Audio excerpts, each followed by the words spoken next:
तो नमस्कार भाइयों और उनके भाइयों। तो आज का हमारा मुद्दा है कॉकरोच जनता पार्टी को लेकर। सबसे पहले हम ये जानते हैं कॉकरोच जनता पार्टी है कौन। कॉकरोच जनता पार्टी एक सोशल मीडिया पार्टी है जो कि दुनिया की सबसे ज़्यादा फॉलोअर्स वाली पार्टी बन चुकी है। अब ये बनी कैसे? हमारे सुप्रीम कोर्ट के जो जज हैं जस्टिस सूर्यकांत जी यानी कि जो CJI हैं, उन्होंने एक कार्रवाई के दौरान देश की युवा को कॉकरोच कह दिया था।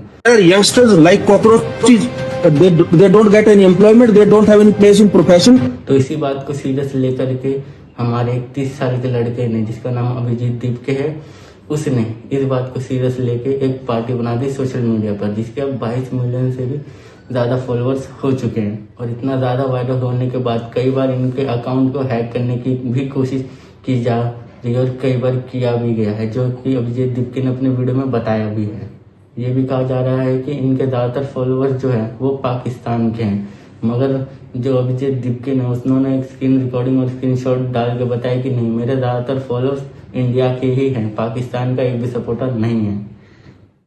और कॉकरोच जनता पार्टी को पब्लिक का इतना सपोर्ट मिलने के बाद सरकार ने परेशान होकर इनका ट्विटर अकाउंट ही बैन कर दिया इंडिया में।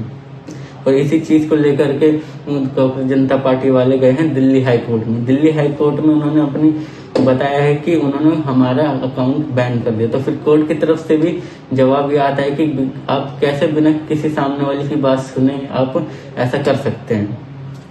और दूसरी चीज, ये तो रही हाई कोर्ट की, सुप्रीम कोर्ट में भी एक केस किया गया है खुद CJI के खिलाफ। यानी कि CJI को ये अपील की जा रही कि वो अपने बयान को लेके, यानी कि CJI ने जो बयान दिया है उसको लेकर के जनता ने काफी आक्रोश दिखाया है।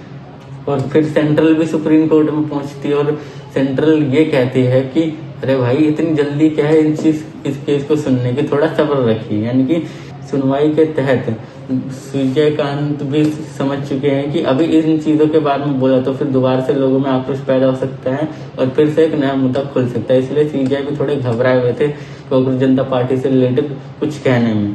और फिर उसके बाद सेंट्रल जाती है इलाहाबाद हाई कोर्ट में। इलाहाबाद हाई कोर्ट में वो ये अपील करती है कि ये कॉकरोच जनता पार्टी के ऊपर NIA और CBI को लगाया जाए, क्योंकि ये देश की सुरक्षा के लिए घातक हो सकते हैं। तो फिर इलाहाबाद हाई कोर्ट ने भी इनको ये जवाब दिया कि कोर्ट का जवाब आता है वहां से फिर कि पहली चीज से ऐसा कोई भी, तो उन्होंने सीधा मुंह पे जवाब दिया CBI और NIA की तो कोई जरूरत ही नहीं है। पहली चीज तो ये कोई भी देश की सुरक्षा के लिए घातक है ही नहीं। और दूसरी चीज उन्होंने ये कही कि ये केस जो है पुणे का है, तो फिर आपको इलाहाबाद हाई कोर्ट में क्या करने आए? तो बात है एजुकेशन मिनिस्ट्री के ऊपर। एजुकेशन मिनिस्ट्री यानी कि NTA वो संस्थान जिससे फिर एग्जाम नहीं हो रहे, CBSE से फिर कॉपी चेक नहीं हो पा रही और JEE एडवांस जैसे अपने खुद के बनाए क्वेश्चन भी सॉल्व नहीं हो पा रहे हैं।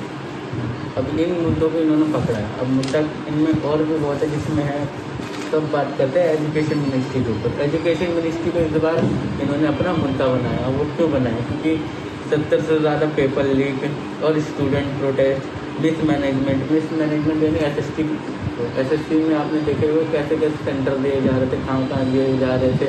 और एडमिट कार्ड में पाकिस्तान, ऑस्ट्रेलिया ये सारी जगह लिखी हुई आ रही थी। और ऐसे कंपनियों को टेंडर दिया जा रहा था जो कि ब्लैक लिस्टेड पड़ी है और जिनके पास इतना बजट है इनको एग्ज़ाम करवा सके।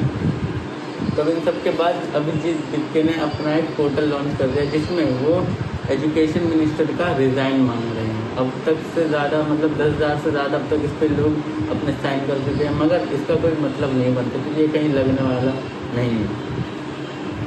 और इसके बाद एजुकेशन मिनिस्ट्री के बाद से डिफेंस को ये बयान आ रहा है कि अब वो अपने पेपर को एयरफोर्स के थ्रू भेजेंगे।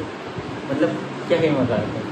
अब चाहे अपने पेपर पनडुब्बी से भेजो, अंडरग्राउंड भेजो या फिर कैसे भी भेजो, पेपर तुम्हारा सेंटर पे पहुंचने से पहले लीक हो जाता है। ये चीज़ समझनी चाहिए इनको कि टेलीग्राम पे इनके लाखों में पेपर बिक रहे हैं। अपनी बातों को छुपाने के लिए लोग कुछ भी बकवास किए जा रहे हैं।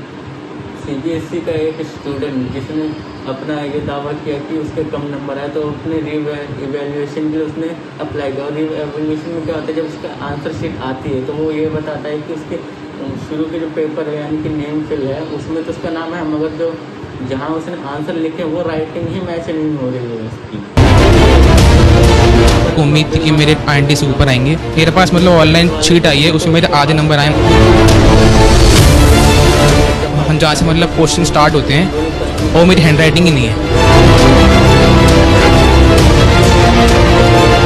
पाकिस्तान गई थी उसका इंटरव्यू लेने के लिए, और उससे भी बड़ी खबर क्या है कि CBSE की बिल्डिंग में आग लग जाती है, सारे पेपर जल जाते हैं जहाँ पे भी वो पेपर रखे होते हैं। जैसे कि पेपर में खुद बोला कि हम पढ़े पढ़े सड़ रहे हैं, हमें आके आग ही लगा दो, यानी कि ना रहेगा पेपर और ना मांगेंगे बच्चे।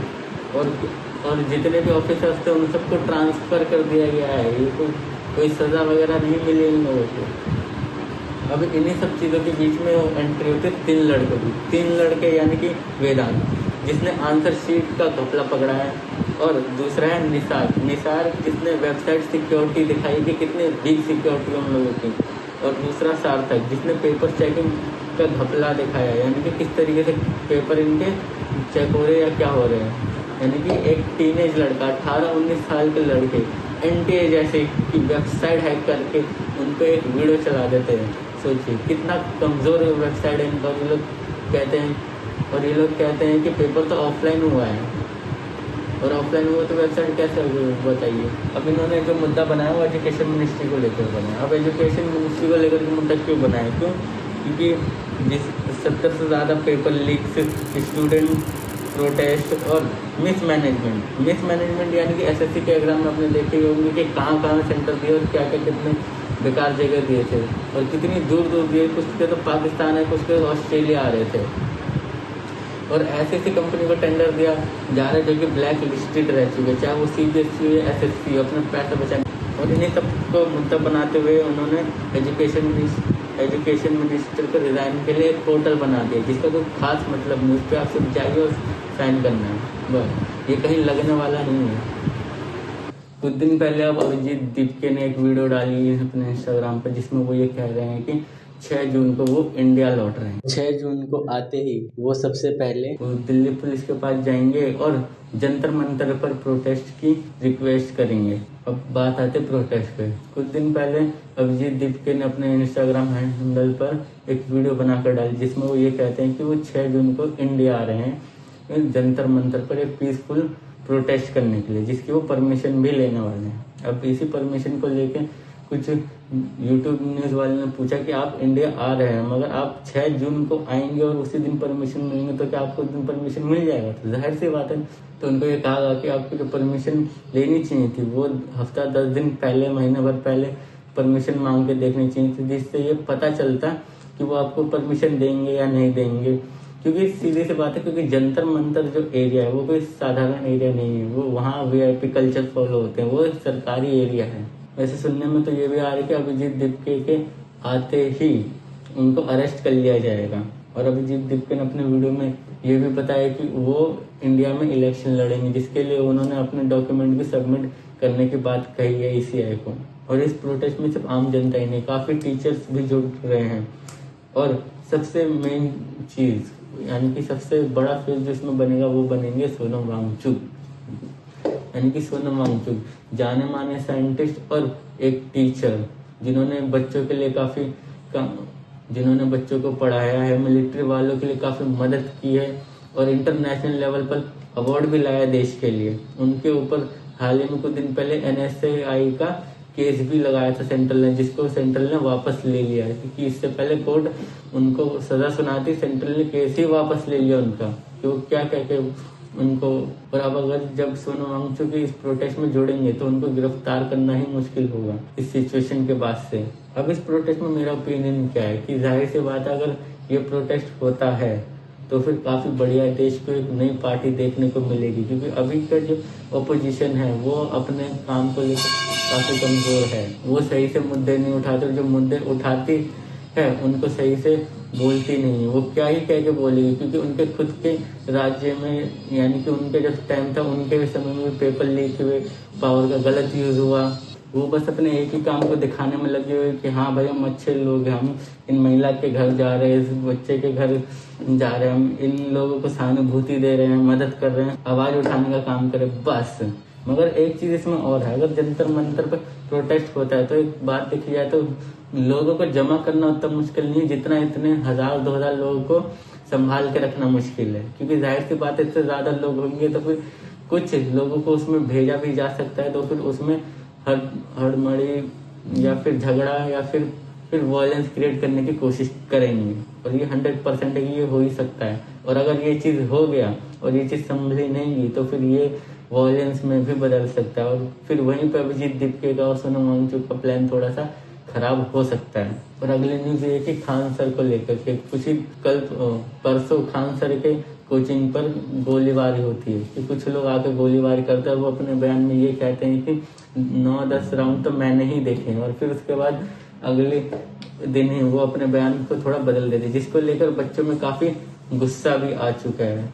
और ज्ञान बिंदु के जो स्टूडेंट है वो खान सर की गिरफ्तारी की मांग कर रहे हैं। अब ऐसा क्यों हो रहा है कि मेन चीज समझिए, अगर मेरे को मेरे टीचर के बारे में कोई दूसरे कोचिंग वाला गलत कहेगा तो जाहिर सी बात है मुझे भी गुस्सा है, और अगर मैं सामने वाले कोचिंग के बारे में गुस्सा करूंगा तो उसके बच्चे भी मेरे बारे में कहेंगे, क्योंकि ये चीज जाहिर सी ये होता ही होता है। इस चीज को लेकर ज्यादा नैरेटिव फैलेगा कि पुलिस क्या कार्रवाई करेगी, क्या सच बाहर आएगा, वो तो बात की बात है, मगर जो आपसी कोचिंग के बीच की जो झगड़े होने वाले हैं ये ज्यादा बड़ा मैटर बनने वाला है इसमें, क्योंकि ये चीज जाहिर सी ये होता ही होता है। इस चीज को लेकर ज्यादा नैरेटिव फैलेगा कि पुलिस क्या कार्रवाई करेगी, क्या सच बाहर आएगा, वो तो बात की बात है, मगर जो आपसी कोचिंग के बीच की जो झगड़े होने वाले हैं ये ज्यादा बड़ा मैटर बनने वाला है इसमें।